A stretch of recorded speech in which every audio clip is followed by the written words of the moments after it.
Maligayang Pasko po sa inyong lahat. Merry Christmas! Palakpakan natin ang Panginoon. Maraming mga argumento kung kailan daw ang tunay na date ng Pasko. Pasko is timeless. Ang mahalaga ay nasa puso natin ang Panginoon. Araw-araw pwedeng mag-celebrate. Pero lagi tayong nagdiriwang. Alam na natin ang istorya ng Belen, ang istorya ng mga wise men, ang istorya ng lahat ng naganap. Pero ang mahalaga, nagunitain at laliman, pag-unawa sa tunay na spiritual meaning ng pagkakapanganak ni Jesus. Luke 2:7, Mary wrapped Jesus in cloths and placed him in a manger. Isang mahalagang detalye na ibinalot sa tela, sa lampin, sa kumot si Jesus at pagkatapos inilagay sa manger o labangan. Alam nating isinilang si Jesus sa tahanan ng mga hayop. Kung ito man ay silong ng bahay, kung ito man ay kuweba, hindi dinetalye, pero mga hayop ang nakatira doon. At merong mga labangan, yung kainan ng hayop, yung pinaglalagyan ng kanilang kakainin, na usually kahoy na inuka para yung pagkain ay huwag matapon. O kaya bato na inuka. At doon inilagay si Jesus. The manger o ang labangan. Salamat Panginoon sa diwa ng Pasko. At nawa lalo naming maunawa ang kahulugan nito para lalong maging totoo, malalim, mataas ang aming pagdiriwang. Kayo ang mangusap, turuan niyo po kami, buuin, pagalingin, pasayahin. Sa ngalan ng iyong anak na si Jesus, dalangin naming may pasalamat.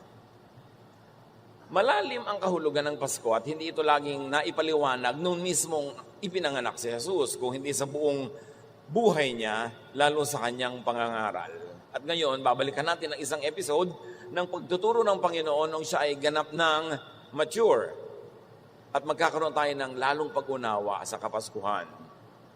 Naghimala ang Panginoong Jesus at nagpakain ng tinapay sa napakaraming mga tao. At mula noong matikman ng mga tao ang tinapay na ito ay sumunod-sunod na sila. John 6:26, sumagot si Jesus, totoo ang sinasabi kong ito.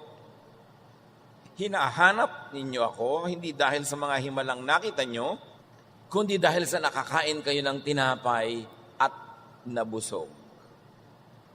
So the people only wanted material food, instant gratification, quick fixes. Yun ang hinahanap ng mga tao, material food, quick fixes, mabusog agad, masyahan agad. Hindi yung malalim na kahulugan ng ginagawa ni Jesus na nakakapaghimala siya. Therefore, ano pa ang pwedeng mapala sa kanya? Hindi yun. Tumigil sila doon sa mababaw, doon sa pagkain lamang, at hahabol-habol sila kay Jesus, hindi dahil sa kanyang katuruan, kundi dahil baka makakain ulit sila ng tinapay. At napakadali na maging ganito ang observance natin sa Pasko. Pang material lang, pang regalo lang, pang Noche Buena lang, kainan lang.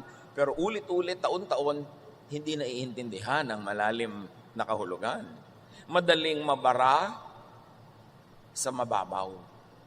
John 6:27, sa pagpapatuloy, sabi ni Jesus, huwag ang pagkaing nasisira ang inyong pagsikapang kamtan, kundi ang pagkaing hindi nasisira, na nagbibigay ng buhay na walang hanggan. Iyan ang ibibigay sa inyo ng anak ng tao sapagkat ipinapakita ng Diyos Ama na siya ang may ganitong karapatan. Huwag kayong makontento sa pangmababaw na bagay lang. Sa nakakabusog lang ngayon, mamaya gutom uli. Sa pandandaling kasiyahan, tapos mamaya malungkot na naman. Sabi ko noon, ang ibibigay ko sa inyo, hindi lang ito. Huwag kayong tumigil sa kababawan. May malalim pa, mataas, malawak.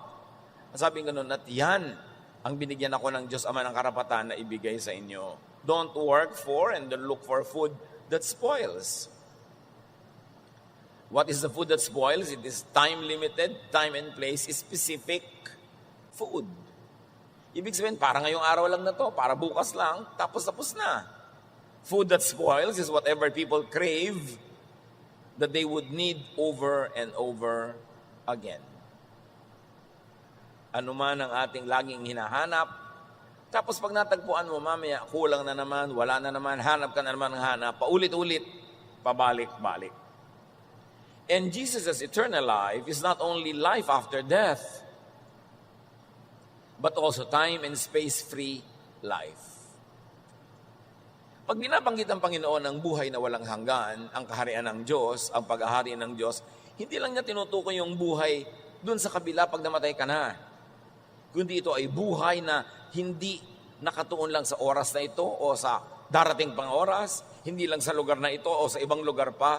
Ito'y walang limitasyon ng oras at lugar. Kahit kailan, kahit saan, pwedeng magkaroon ng buhay na walang hanggan. Pwedeng magkaroon ng paghahari ng Diyos. Hindi mo na kailangang mamatay ka pa para pumunta ka sa kaharian ng Diyos. Ngayon pa man ay pwede ka ng pagharian ng Diyos. Kaya ang kahulugan ng Pasko, si Jesus na mula sa langit ay isinilang sa lupa at sa lupa ay inilagay sa labangan ng mga hayop, ay parang mula sa kawalan na inilagay siya sa isang specific place. And that place is your heart and my heart. At pag pinagharian ka na ng Panginoong Yesus, ibig sabihin, ang kanyang katuruan ay naunawa mo at sinusunod, nagsimula na ang eternal life mo at hindi mo na kailangan malagot ang hininga para yun ay makamtan. Dito at sa kabilang buhay ay paghaharian ka ng Diyos. Kaya pag pinaghaharian ka ng Diyos, sabi ni Jesus, walang namamatay. Kasi ang namamatay lang ay ang iyong katawan, pero ang espiritu mong binuhay na ng iyong pananalig kay Jesus ay magpapatuloy lang na mabuhay kahit mamatay ang iyong katawan. Ang nakakaunawa niyan, bagamat ayaw mamatay, hindi naman takot mamatay. Kasi nga, nagsimula na ang buhay mong walang hanggan. Wala nang lagot yon. Ang malalagot lang ay buhay dito sa lupa. So, ang ibig sabihin ng Jesus' eternal life is a spiritual life. Hindi physical life. Hindi nakaasa sa paghaba ng buhay ng iyong katawan ang iyong buhay na walang hanggan. Ito ay espiritu mo na kumbagay natutulog, nahihimbing, halos ay patay, pero binuhay ng pananalig mo kay Jesus. Ano man na mangyari sa iyong katawan, tuloy ang buhay ng iyong espiritu. So Jesus' eternal life is food that brings people into God's kingdom. Kung ang pagkain nagbibigay ng lakas para ka makapagbuhat, makatakbo, may magawa, ang pagkain espiritual na ibinibigay ni Jesus, ang kanyang katuruan, ang kanyang presensya, ay nagbibigay ng lakas para malampasan mo ang mundong ito at makarating sa kaharian ng Diyos ang iyong espiritu, ang iyong isip, kahit nakakulong pa sa mundo ang iyong katawan. Nagbibigay ito ng kakayahan na mabuksan mo ang iyong isip at espiritu para mapapasok sa loob ng utak mo, sa loob ng puso mo ang kaharian ng Diyos, kaya dala-dala mo ang paghahari ng Diyos saan ka man magpunta. Kaya ang tunay na nanalig kay Jesus, bagamat nalulungkot, hindi sobra. Natatakot-takot paminsan-minsan, hindi sobra. Bakit? Kasi pinaghaharian ka ng Diyos. Nagagalit ka man, hindi sobra, o kaya hindi matagal. Kasi nananaig muli yung paghahari ng Diyos sa iyong puso. Ito ang kaharian ng Diyos, hindi nasa mga ulap. Kasi alam nyo naman na nakita na ng mga astronaut na ang laki pa ng espasyo, lampas sa ulap. Hindi nandun ang Diyos. Ang Diyos ay nasa isip, nasa puso ng tao. Tulad ng inilagay si Jesus sa planetang ito, inilagay si Jesus doon sa labangan, inilagay ang buong kabanalan, kautusan, kapangyarihan, kabutihan, kagandahan ng Diyos sa labangan, at ang labangan na yon ay ang ating utak. Inilagay si Jesus doon. Ang tanong ngayon ay, nagahari ba si Jesus doon? God's kingdom is not in a faraway place, but it's God's rule, God's reign, God's presence that gives peace and rest. Kaya merong mga nag-aagaw buhay, malalagutan na ng hininga, payapang-payapa, tahimik na tahimik, tinatanggap niya ng buong puso yon. Pinaghaharian siya ng Diyos. Kasi alam niya, naniniwala siya, na ang Diyos ay nasa kanya na at wala na maghihiwalay sa kanya sa Diyos maski kamatayan ng katawan. Kaya ito ang lagi nating idinidiin mga kapatid. Pagharian ka ng Diyos, huwag ka lang umattend ng worship, huwag ka lang umattend ng Bible study, huwag ka lang magmemorya ng verses. Maghari ang Espiritu ng Diyos sa iyong puso na ang nagiging bunga ay kapayapaan, kapahingahan, pagmamahal, pagpapatawad sa kapwa, katahimikan ng loob. Hindi ka laging madaling maligalig, madaling matakot, madaling nervyusin. Yun ang paghahari ng Diyos. Yun ang kahulugan ng Pasko. Kaya taon-taon man, dekada-dekada ka magpasko, pero pag hindi mo pinag-ahari si Jesus sa iyong puso, para kang Bethlehem, dumating si Jesus, itinaboy. Kailangan para kang yung sabsaba ng hayop, tinanggap si Jesus. Jesus dignified the manger. Ano man tayong dumi, sabsaban man tayo, kainan ng hayop, mabaho, makate.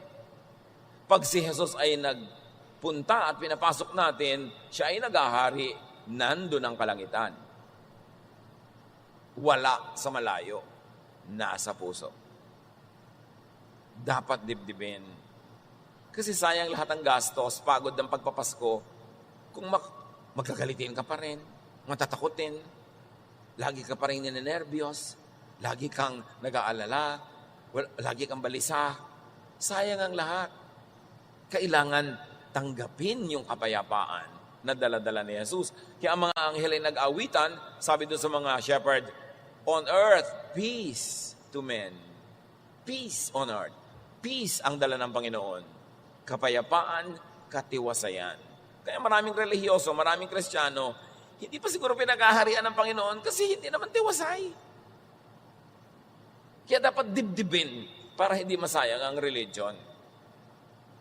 So sabi ni Jesus, ako ang tunay na tinapay ng buhay. Huwag kayong maghabol ng tinapay na may harina.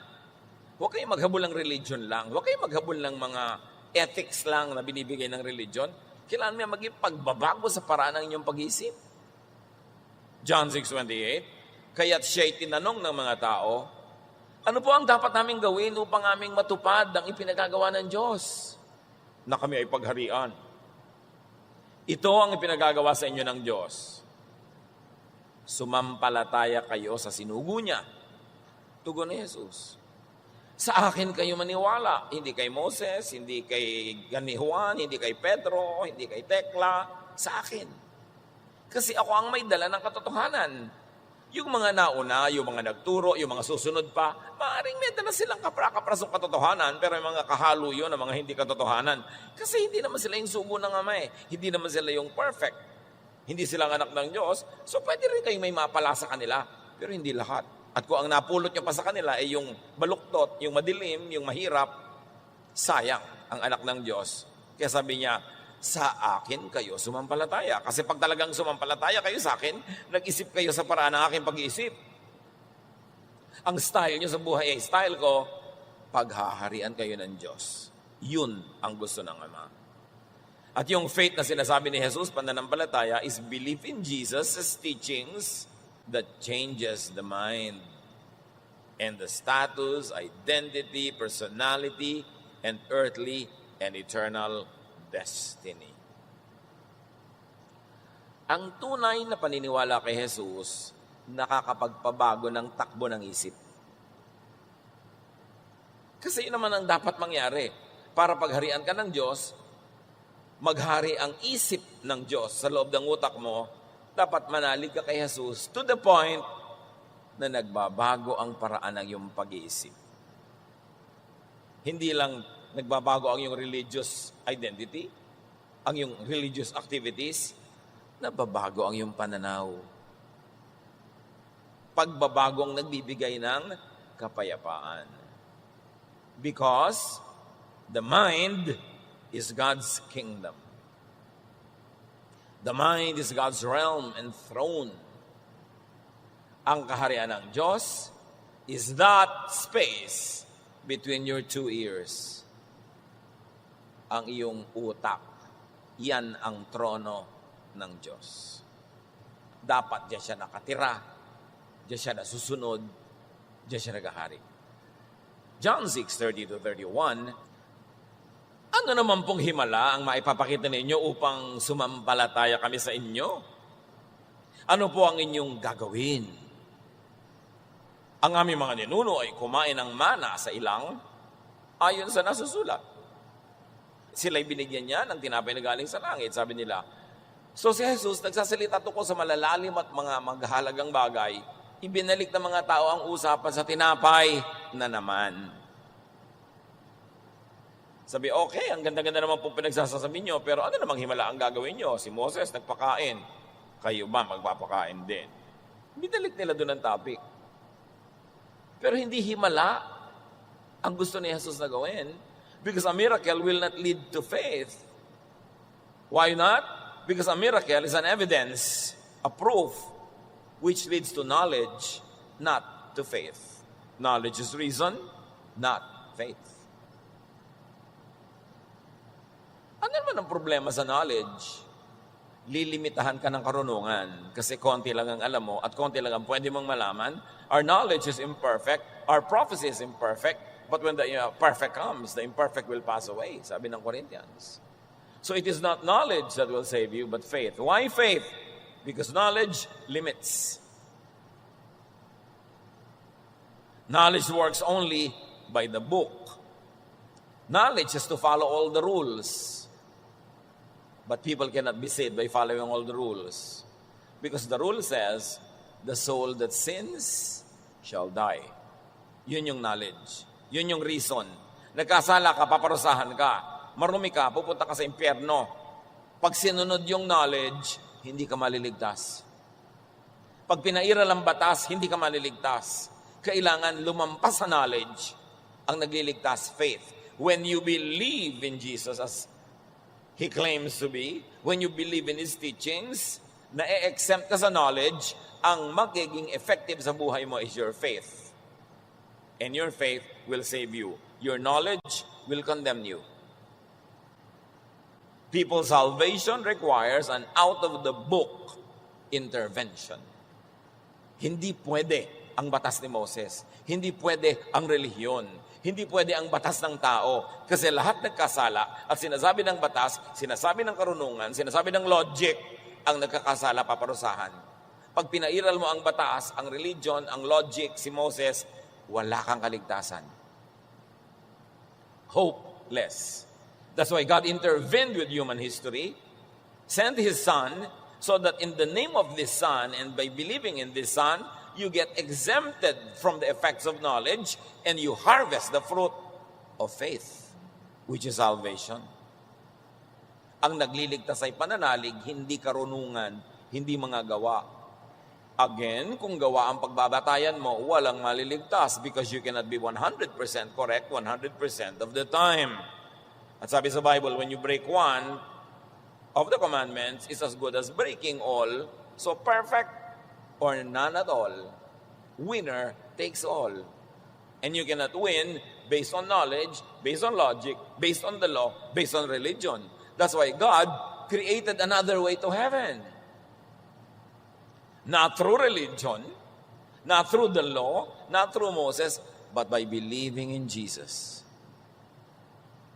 And when you believe, your belief will change the rules, will change everything, even your status, and will give you eternal life after death.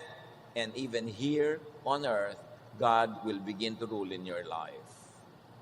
Material, physical bread was the people's focus and agenda, but physical bread is not transcendent. It is not what Jesus came to give. John 6:32-33. Sumagot si Jesus, pakatandaan nyo, hindi si Moses ang nagbigay sa inyo ng tinapay na galing sa langit. Ang aking Ama ang nagbibigay sa inyo ng tunay na tinapay na galing sa langit. Sapagkat ang tinapay na galing sa Diyos ay bumaba mula sa langit at nagbibigay buhay sa sangkatauhan. So niya, correction please, hindi si Moses ang nagbibigay sa inyo ng tinapay galing sa langit. Ang ibinigay lang niyang tinapay galing sa ulap, lumipad, dinampot nyo. Yun ang galing kay Moses. Panglito lang. Bukas, gutom uli kayo, kulang na naman. Wala kay Moses ang salvation nyo. Wala sa law. Wala sa Jewish tradition ang salvation nyo. Hindi yun ang tinapay na galing sa langit. Ako ang tinapay na galing sa langit.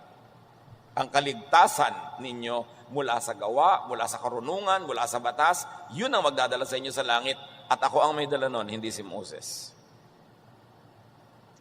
The people thought of Moses as giver of bread from heaven, as God's instrument to give heavenly bread. Jesus says it was not Moses, but God who gives heavenly, the true bread. So kung may true bread, merong fake bread. when it comes to eternal life. True bread naman yung bigay ni Moses for physical life. But for eternal life, fake bread yon. Ang true bread si Jesus. Not the law, but grace. Not Moses, but Jesus. Not physical work, not religion, but faith in Jesus. There was the Moses bread from the sky that feeds the stomach. And there's the true bread from God, from heaven, that feeds the spirit, that gives life. Magkaiba yon. John 6:34, sumagot sila, Ginoo, bigyan po ninyo kaming lagi ng tinapay na ito. Gusto namin yung tinapay na sinasabi nyo, yung galing sa Diyos, yung nagbibigay ng buhay na walang hanggan. John 6:35, sinabi ni Jesus, Ako ang tinapay ng buhay. Ang lumalapit sa akin ay hindi na magugutom kailanman. At ang sumasampalataya sa akin ay hindi na mauuhaw kailanman.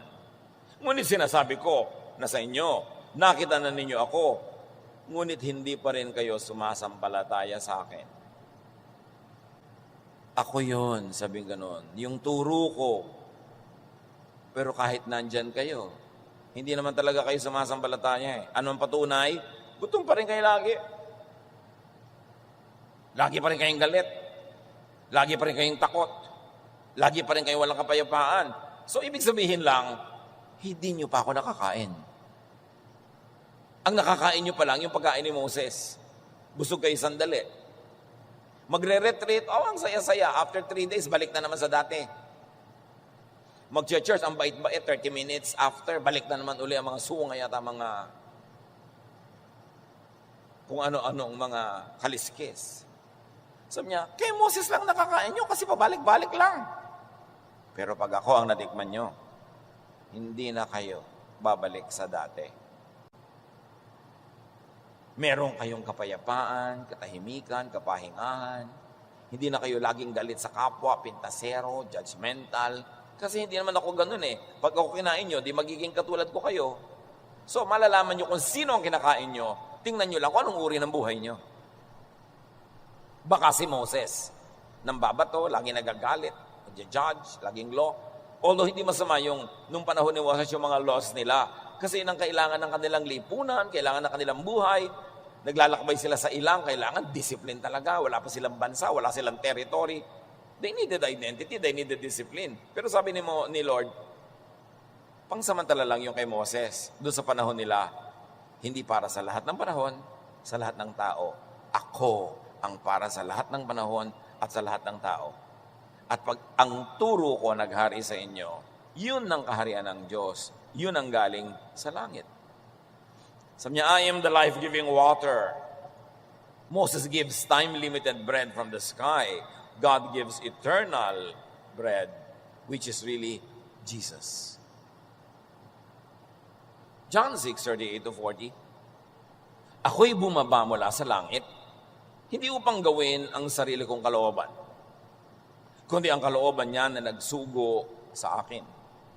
At ito ang kanyang kalooban, ang huwag kayong hayaang mapahamak ang kahit sino man sa mga ibinigay niya sa akin, kundi ang buhayin ko silang muli sa huling araw.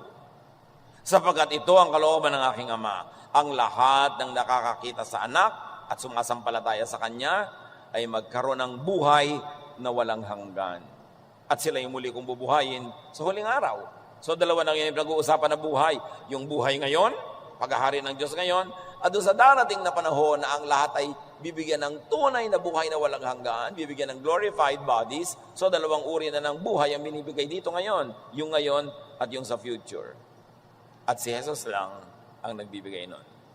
According to Him, those who will eat the bread from heaven, those who come to and have faith in Jesus will have eternal life. Which is the meaning of they will not be hungry or thirsty. They will be filled, fulfilled, and satisfied. This is the kingdom of God.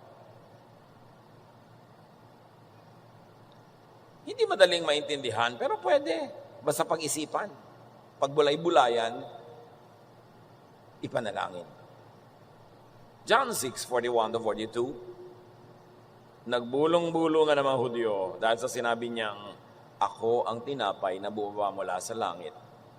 Sinabi nila, hindi ba ito si Jesus na anak ni Jose? Kilala natin ang kanyang ama't ina. Paano niya masasabi ngayong bumaba siya mula sa langit? Ano na naman ang nangamayani? Knowledge. Yung sinasabi ni Jesus na knowledge is not enough. Dapat faith. Pinaandar nila yung knowledge. Sabi niya, hindi ba anak ni Mary yan? Hindi anak ni Joseph. Paano manggagaling sa langit? Umandar na naman ng knowledge. Yan ang sinasabi natin na knowledge or logic means limitation. Pag pinaandar mo lang ang utak mo at hindi pa nanalig, tatali ka, magagapos ka, malilimita ka. The problem with people's comprehension is that they were literal while Jesus was symbolic. Yung tinapay ni Jesus, isang sagisag. Sa kanila ang tinapay, tasty. O kung pasosyal, baget. O kaya pwede rin niya na bonete. Taga Batangas ka, masarap yun. Sa kanila, ang pinag-uusapan lang nila, tinapay talaga, hindi lumalampas doon. Ayaw tumaas yung utak nila kasi limitado ng kisame. Ano yung kisame? Knowledge. Ayaw lumampas doon kasi andun lang talaga. So mga kapatid, lalo sa pagbabasa ng Biblia, do not always be literal, do not be too literal.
Dapat makinig.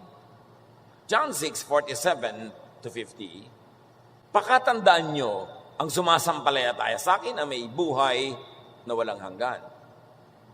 Ako ang tinapay ng buhay. Kumain ng mana ang inyong mga ninuno nang sila'y nasa ilang. Ngunit sila'y namatay. Narito ang tinapay na bumaba mula sa langit upang ang sinamang kumain nito ay hindi na mamatay. So namatay din naman physically yung mga kumain ng tinapay ni Moses. At kahit ngayon, mga Kristiyano, namamatay din physically, di ba? Pero may ibang nangyayari. Patuloy na nabubuhay ang espiritu niya kahit mamatay ang kanyang katawan. Sabi nga sa Ecclesiastes, the body returns to the ground and the spirit returns to God. Yun ang himala na nagaganap pag nalalagotan tayo ng hininga. Moses' bread was only for an immediate need. It was only for short time relevance and satisfaction. And Moses' bread was the law. Pag pinag-uusapan ng bread ni Jesus at bread ni Moses, huwag tayong tumigil doon sa physical bread na may harina. Ang malalim na kahulugan ng bread ni Moses, law. Jewish religiosity. It was only good for some time. Tulad ng tinapay ni Moses. Magugutom ka rin pagkatapos, hindi pang matagalan. Because the law of Moses was relevant only for a limited time. Ang mga batas nila noon ay pangkanila lang, sa panahon lang nila, sa oras at pangangailangan lang nila, hindi pang lahat ng tao, sa lahat ng panahon, sa lahat ng oras. Kaya sobrang nakakakulong na ngayon na ikulong mo ang sarili mo sa lahat-lahat ng batas ni Moses, hindi ka naman Israelita na nabuhay 3,000 years ago. Yung tinapay niya noon, pang isang araw lang, pang kanila lang. Ang tinapay ni Jesus ang pang lahat ng tao, sa lahat ng oras, sa lahat ng panahon. Ibig sabihin, yung love, forgiveness, grace of God expressed through Jesus is what everyone needs. Not the legalism of Moses that was good to keep a country, a tribe under strict discipline because they lived in very hard times. para i-apply mo ngayon sa buhay mo ang lahat ng Leviticus, ang lahat ng Exodus, ang lahat ng batas nila noon, wala ka nang magagawa, wala kang makakain. Kaya sabi ni Jesus, yung bread ni Moses pang noon lang. Ang kainin nyo ngayon, ako yung bread ko. At sabi ni Jesus, kahit Sabat, kung gagawa ka ng mabuti, gawin mo. I am the Lord of the Sabbath. Sabi ni Jesus, anong bawal? Bawal na pagkain. Huwag mo lang kainin kung may mikrobyo, kung marumi. Pero spiritually speaking, all foods are clean. It's not important what gets into the mouth, but what gets out of it.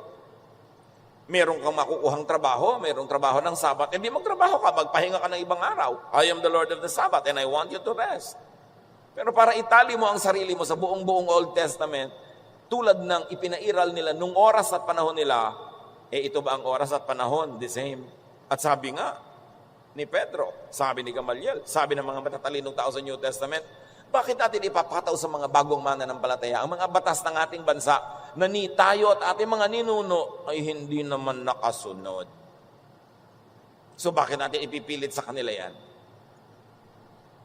Bakit Kristiyano ka na nga, malaya ka na nga, kokopyahin mo pa yung mga Hudyo ngayon, pati patilya, pati buhok, pati pagkain, pati mga terminology, kokopyahin mo. Pinalaya ka na nga ni Jesus. Pinalabas ka sa kulungan, nilagutan ka ng tali, kusa kang babalik.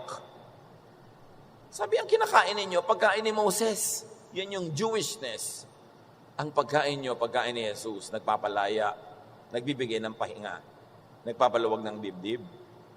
Jesus' flesh that the people could eat or should eat is His essence, His teachings. Hindi naman siya nagturo ng cannibalism. Ano ba yung flesh ni Jesus? Ano yung dugo ni Jesus na iniinom, kinakain? Yung kanyang kaisipan, yung kanyang katuruan. The teaching of Jesus, not the law of Moses, is the true bread from God, from heaven. Tapos na si Moses. Matagal na, lalo nung dumating na si Jesus. Pero marami pa rin siyang katuruan at marami pa rin katuruan ng mga propeta, maraming katuruan ng Old Testament na pwede mo pang i-apply sa buhay mo kung papasa sa salaan ni Jesus. Pero merong hindi na kasi kabaligtaran na ng kautusan ni Jesus. Bagay sa panahon nila, sa pangangailangan nila noon, pero hindi ngayon, hindi sa lahat ng tao, hindi sa lahat ng dako. Kaya may Jesus. There is such a thing as the Jesus filter.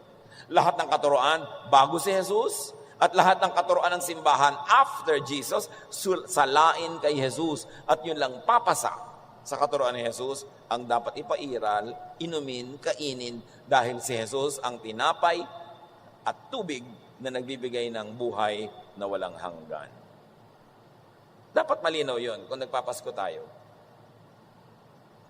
Kaya marami nagkikriticize ng Pasko. Ang nakikita lang kasi nila yung mga kasayahan, mga regaluhan, mga kainan. Pero itong ideya na to, napag-uusapan ba? Hindi. Jesus' bread and teaching is forgiveness, acceptance, which really means the love of God. Kaya pag sinabi, ano pinagdiriwang sa Pasko? The love of God made available to all who will believe in Jesus.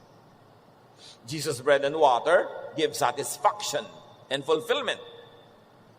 It is transcendent life. Retroactive, effective ngayon, at kailan pa man. Bakit kailangan ito? Because only in being forgiven, accepted, and loved will people find rest, peace, meaning, life, Christmas. Kahit ka magrelihiyon, pagka hindi ka naman minamahal, tinatanggap, pinapatawad, hindi ka magkakaroon ng rest. Kahit ka mag-religion, pagka hindi mo na-observe at na-realize na tinatanggap ka ng Diyos, kahit kulang ka, kahit bungi-bungi at basag-basag at giba-giba ka, minamahal ka ng Diyos, hindi ka magkakaroon ng peace. Kabaligtaran pa nga, pag religion ka ng religion, pero hindi mo naiintindihan yung Pasko, puro guilt ang mararamdaman mo. Pag nag-religion ka ng nag-religion na walang pag-ibig ni Jesus, huhusgahan mo ang lahat. Pipintasan mo, papagalitan, pipigilin, hindi ka peaceful, at lalo namang hindi ka peaceful kasama, wala kang Christmas. Kaya importante, maunawa ito. Napakahalaga na maunawa ito. John 6:59, sinabi ito ni Jesus sa sinagoga habang siya'y nagtuturo sa Capernaum. Saan sinabi ng lahat ito ni Jesus? Yung hindi si Moses, hindi bread ni Moses, hindi law, hindi Jewishness. Sa synagogue pa ha, sa Jewish house of worship and prayer. Anong ibig sabihin? In that very place, yung synagogue, ginawa ni Jesus na sabsaban. Pumasok din siya doon para yun i-dignify, liwanagan, iligtas. Jesus was ushering the end of Judaism. The end of Pharisaic religiosity. Jesus was ushering the entrance of the kingdom of God. Pag tiningnan mo yung mga parallelism, ang ganda eh. Sa lahat ng lugar, sa synagogue pa niya sinabi.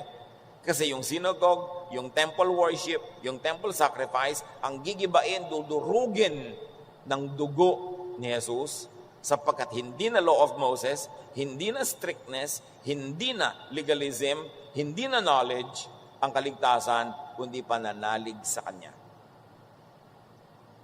When Jesus was born, He was placed on a manger, a trough for feeding domesticated animals.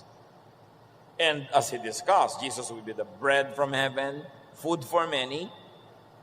Dahil inilagay si Jesus sa sabsaba ng mga hayop, mababang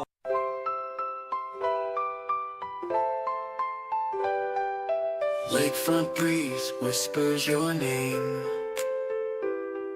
City lights dancing in neon flame. Heartbeats quick in a sweet refrain. Your laugh cuts through the summer rain. Electric dreams in your eyes so bright. Bassist grooves with all his might. Holding hands beneath the Willis Towers light. This windy city feels just right. The Navy Pier Ferris wheel spins above as the music takes control, whispers of love. Oh darling, this magic won't fade. Beneath the stars a love parade. With you by my side unafraid. Magic's real, forever will stay. Guitar solo sings sweet serenade. Your voice is honey, love sweet parade. Chicago blues melt away the shade. In your arms, a future we've made. Drums are beating a rhythm so true. Never want this night to end, just me and you. 80s synth keeps the feeling new. Chicago magic forever will pursue. Oh darling, this magic won't fade. Beneath the stars a love parade. With you by my side unafraid. Magic's real, forever will stay. The doggone night, a memory to hold. A love story forever told. In this magical city, our hearts unfold. Chicago night forever will hold.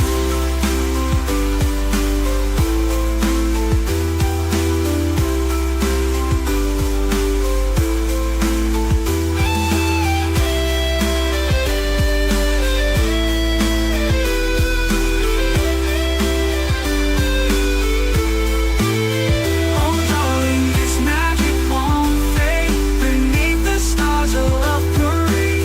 With you by my side unafraid.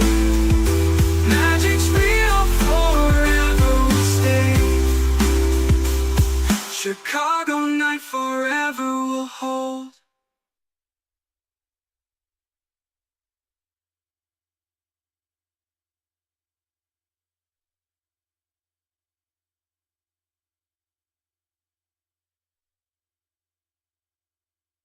uri ng mga living things sa kultura nila noon. Ibig sabihin, ang pinakamababa, pwede niyang maging pagkain si Jesus. Kung si Jesus ay inilagay sa 5-star hotel, baka marami sa atin hindi siya maabot. Kung si Jesus bilang pagkain ay inilagay sa dining table sa isang five-star restaurant or fine dining restaurant, baka marami sa atin hindi siya maabot. Bilang pagkain, bilang bread from heaven, ginawa si Jesus sa pagkain, inilagay sa sabsaban, kahit mga maliliit na hayop, kaya siyang abutin, kaya siyang kainin. In fact, Jesus is good for all. Kahit ka marumi, kahit ka gumagapang sa lusak, kahit baba ang iyong pinanggalingan, morally speaking, available si Jesus, kaya inilapag sa lupa, inilagay sa labangan, hindi itinaas sa langit, in fact, ibinabanga para maabot ng lahat.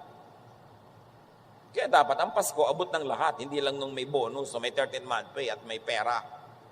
Kasi wala namang kinalaman ang lahat ng yan kay Jesus. Si Jesus nga, minsan lang niregaluhan ng wise men, hindi na naulit. Tapos tayo, taon-taon, nag-expect ng regalo. Bakit? Tagapagligtas ka ba? Para karegaluhan taon-taon. Marami nang nabaluktot tungkol sa ating mga pag-observe ng Pasko. Meron pa nagsasabi, ang tagal-tagal na po na ang role ko sa pamilya namin, parang wise man. Lagi ako nagpapamasko, pero ngayon po, broke ako, wala akong pera. Ano pong gagawin ko? Well, pumunta ka pa rin sa Belen, ikaw naman yung shepherd. Wala kang dala. Pero ang dala mo ay paghanga, pagpupuri, pag-awit. Tuloy ang Pasko, present ka pa rin. Hindi mo naman kailangang maging wise man para pumunta sa Belen. Kahit shepherd, pwede. Kaya ang ganda nung kwento, ang ganda nung symbolism. John 1:12. Subalit ang lahat ng tumanggap at sumampalataya sa Kanya ay binigyan niya ng karapatang maging anak ng Diyos. Yun ang Pasko. Manalig ka kay Jesus, mula sa anak ni Satanas, nagiging anak ka ng Diyos. Mula sa biktima ng mga batas ni Moses, napapalaya ka ng pag-ibig ng Diyos through Jesus. How do you do that? Eat Jesus. Live on. Live by His Word. Let Jesus fill you, and this is Christmas. Maligayang Pasko po sa inyong lahat.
Thank you.